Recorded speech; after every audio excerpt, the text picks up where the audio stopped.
There's also the possibility of state-level charges. I know Florida has been investigating that possibility.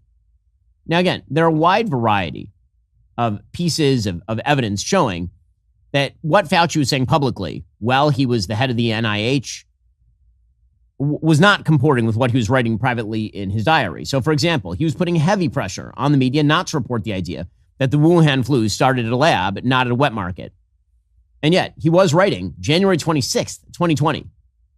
It now appears using the first infection was in early December and was not connected to the market. We know the market was not the source, it was the amplifier. On January 31st, again, this is 2020. This is before most of the world knew there was a global pandemic. Fauci noted that scientists questioned whether the virus could even have arisen naturally.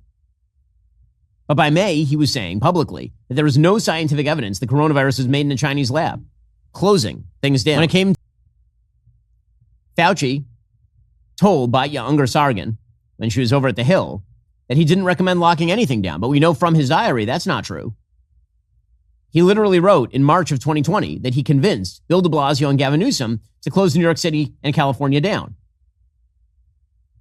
So again, all of these would be ripe opportunities for Fauci to answer some questions, especially because he was given a pardon. Now, one of the things I have to say here that is kind of astonishing is that if you really are rooting for the science, then science needs to be a self-critical, humble process, right? You get proved wrong a lot in science. It happens all the time. And so if you have somebody claiming to speak for the science, who instead was speaking for his ego, well, wouldn't the scientific establishment have some sort of interest in uncovering that? In other words, why is this a